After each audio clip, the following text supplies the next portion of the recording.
একজন মানুষ যিনি জনগণের সেবক হিসেবে শপথ নিয়েছিলেন, যার কাঁধে ছিল কোটি মানুষের আস্থা, সেই মানুষটি একদিন প্রকাশ্য মঞ্চে দাঁড়িয়ে লক্ষ কোটি নাগরিকের মুখের উপর বলে দিলেন, তোমাদের এই দেশে থাকার দরকার নেই।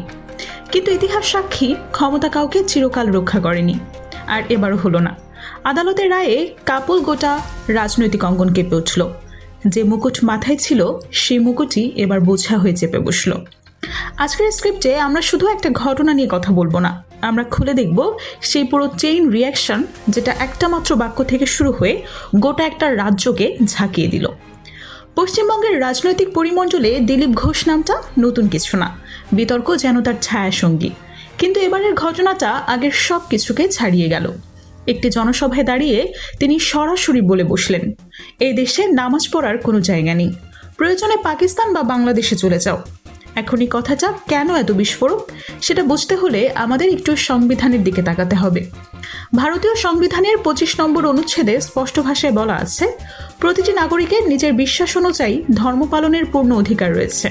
এটা কোনো দয়া না, কারো অনুগ্রহ না, একটা সংবিধান প্রদত্ত মালিক অধিকার। আর যিনি এই কথা বলেন, তিনি নিজেই সেই সংবিধানের উপর হাত রেখে দায়িত্ব নিয়েছিলেন। এখানেই আসল বিড়ম্বনা। যে বই ছুঁয়ে শপথ নিলেন, সেই বইটাই তিনি পায়ে মারলেন। এই বক্তব্য প্রকাশ্যে আসার পর যা হলো, সেটাকে তুলনা করা যায় শুকনো ঘাসে আগুন লাগার সাথে। মুহূর্তের মধ্যে সামাজিক মাধ্যমে ক্ষোভের ঝড় বয়ে গেল। কিন্তু সবচেয়ে তাৎপর্যপূর্ণ বিষয় হলো, এই প্রতিবাদ কোনো একটি নির্দিষ্ট ধর্মীয় গোষ্ঠীর মধ্যে সীমাবদ্ধ থাকলো না। সব ধর্মের, সব বর্ণের মানুষ একসাথে রাস্তায় নেমে এলেন, কারণ তারা বুঝতে পারলেন, আজকে যদি একটি সম্প্রদায়ের অধিকার ছিনিয়ে নেওয়া হয়, তাহলে কালকে অন্য কারো পালা আসতে পারে। এটা শুধু ধর্মের লড়াই ছিল না, এটা ছিল সংবিধান রক্ষার লড়াই, গণতন্ত্র টিকিয়ে রাখার লড়াই। আইনজীবীরা সোচ্চার হলেন, রাজনৈতিক বিশ্লেষকরা বললেন, এই ধরনের বক্তব্য রাষ্ট্রের মূল কাঠামোকেই আঘাত করে। একজন প্রবীণ আইনবিদ বলেছিলেন, উনি কি মনে করেন এ দেশ তার ব্যক্তিগত সম্পত্তি? কোনো নাগরিক কোথায় থাকবে, কোথায় প্রার্থনা করবে, সেটাকে একজন মন্ত্রীর ঠিক করে দেওয়ার এখতিয়ারে পড়ে? এরপর যা ঘটল, সেটা ভারতীয় গণতন্ত্রের ইতিহাসে একটা মাইল ফলক হয়ে থাকবে। ধর্ম অবমাননা এবং ঘৃণা ছড়ানোর অভিযোগে সাইবার সুরক্ষা আইনের আওতায় দিলীপ ঘোষের বিরুদ্ধে আনুষ্ঠানিক মামলা দায়ের করা হলো, এবং চিফ মেট্রোপলিটন ম্যাজিস্ট্রেট আদালত যে রায় দিলেন, সেটা ছিল স্পষ্ট এবং নির্মম। গ্রেফতারি পরোয়ানা জারি। একটু থামুন এবং এই মুহূর্তটা ফিল করুন। একজন ক্ষমতাসীন দলের মন্ত্রী, যার পেছনে দলীয় শক্তি, প্রশাসনিক ক্ষমতা, রাজনৈতিক প্রভাব, তাকেও আইনের সামনে মাথা নোয়াতে হলো। এ রায় পুরো দেশকে একটা বার্তা দিল, ক্ষমতার চেয়ে সংবিধান বড়, পদমর্যাদার চেয়ে আইন বড়। কিন্তু শুধু একটা বক্তব্যের মধ্যে পুরো ছবি ধরা পড়ে না, আর একটু গভীরে যেতে হবে। পশ্চিমবঙ্গের একটা ঘটনা ঘটলো, যেটা দ্বিচারিতার একটা পাঠ্যপুস্তক উদাহরণ হয়ে থাকবে। কলকাতার রোডে ঈদের নামাজ আদায় নিষেধাজ্ঞা জারি করা হলো। বলা হলো, রাস্তায় নামাজ পড়া যাবে না, এটা জনসাধারণের অসুবিধা তৈরি করে।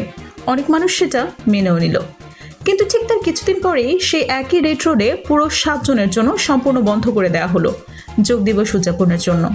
এবার আপনি বলুন, একটা ধর্মীয় অনুষ্ঠানের জন্য একদিনও রাস্তা দেওয়া যায় না, কিন্তু অন্য একটি আয়োজনের 7টা দিন ধরে পুরো এলাকা অচল করে রাখা যায়। কলকাতার ময়দানে বিশাল খোলা মাঠ থাকতে রোড বন্ধ করার যৌক্তিকতা কি? উদ্দেশ্য কি সত্যি জনস্বাস্থ্য, নাকি এটা একটা সূক্ষ্ম রাজনৈতিক বর্তা? আমরা চাইলে যা খুশি করতে পারি, তোমরা চুপ থাকো। দিলীপ ঘোষের ঘটনাটা আসলে একটা বড় সমস্যার ছোট্ট একটা উপসর্গ মাত্র। পুরো রোগটা বুঝতে হলে আরও কিছু তথ্যের দিকে তাকানো দরকার। রান্নার গ্যাসের কথা মনে আছে? ক্ষমতায় আসার আগে স্পষ্ট প্রতিশ্রুতি দেওয়া হয়েছিল, সিলিন্ডারের দাম 450 টাকায় নামিয়ে আনা হবে। আজ সেই সিলিন্ডার কেনার সময় সাধারণ গৃহবধূকে 10 বার ভাবতে হয়। জ্বালানি তেলের দাম কমানোর কথা বলা হয়েছিল, আজ পেট্রোল ডিজেলের দাম দেখলে চোখ কপালে ওঠে। ফুটপাতের হকারদের রক্ষায় বুলডোজারের সামনে দাঁড়ানোর কথা বলা হয়েছিল, আজ সেই বুলডোজার গরিব মানুষের ছাদ ভেঙে ফেলেছে। আয়ুষ্মান কার্ডের প্রতিক্রিয়া এত জটিল যে সাধারণ মানুষ হাল ছেড়ে দিচ্ছেন। লজিক্যাল ডিসক্রেপান্সি, এই একটা টেকনিক্যাল শব্দের আড়ালে লক্ষ লক্ষ পরিবারকে সরকারি সুবিধার তালিকা থেকে বাদ দেওয়া হচ্ছে। একটি ব্লক থেকেই 27 লক্ষ মানুষের নাম কেটে দেওয়া হয়েছে। 27 লক্ষ, এই সংখ্যাটা পৃথিবীর অনেক ছোট দেশের মোট জনসংখ্যার চেয়েও বেশি। দিলীপ ঘোষের ঘটনাটা যদি বিচ্ছিন্নভাবে দেখানো হয়, তাহলে পুরো ছবি বোঝা যাবে। একটু দূর থেকে দেখুন, একটা স্পষ্ট প্যাটার্ন চোখে পড়বে। বিহারে আঞ্চলিক দলগুলোকে ব্যবহার করে প্রবেশ করা হলো, তারপর সে দলগুলোকে ভেতর থেকে দুর্বল করে দেওয়া হলো। মহারাষ্ট্রের শিবসেনা ভাঙল, এনসিপি ভাঙল। পশ্চিমবঙ্গেও একই কৌশল, বিরোধী দলের নেতাদের টেনে আনা হচ্ছে।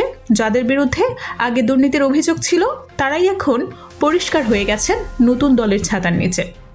অজিত পাওয়ারের উদাহরণটা তো রীতিমতো চমকপ্রদ। যার বিরুদ্ধে হাজার হাজার কোটি টাকার কেলেঙ্কারির অভিযোগ ছিল, যার বিরুদ্ধে স্বয়ং শীর্ষ নেতৃত্ব সোচ্চার ছিলেন, সেই মানুষটিকেই 48 ঘন্টার মধ্যে জোট সঙ্গী হিসেবে আলিঙ্গন করা হলো। দিলীপ ঘোষের সামাজিক মাধ্যমের পোস্টগুলো যদি একবার খেয়াল করেন, দেখবেন সেখানে সাধারণ বাংলা শব্দের বানানেও ভুল থাকে। সিকিম লিখতে গিয়ে বানান ভুল, নিট লিখতে গিয়ে বানান ভুল। এর চেয়ে তিক্ত পরিহাস আর কি বা হতে পারে? আর মনে আছে মহামারীর সময়ের কথা, যখন গোটা বিশ্ব ভাইরাসের বিরুদ্ধে লড়ছে, বিজ্ঞানীরা রাত দিন ভ্যাকসিন তৈরিতে ব্যস্ত, তখন এই ব্যক্তি প্রকাশ্যে বলেছিলেন গোমূত্র আর গোবরের প্রলেপে করোনা সারবে। একটা ভয়ঙ্কর মহামারীর মাঝে এই ধরনের অযৌক্তিক, অবৈজ্ঞানিক, বিপজ্জনক বক্তব্য, এটা কি দায়িত্বশীল নেতৃত্বের লক্ষণ? এবার একটু বড় ক্যানভাসে ভাবুন। ভারতবর্ষের সাম্প্রদায়িক সম্প্রীতি এটা কোনো দুর্বল জিনিস না, কিন্তু আজ প্রশ্ন উঠছে, সেই শতাব্দী প্রাচীন বন্ধনে কি এখন ফাটল ধরছে?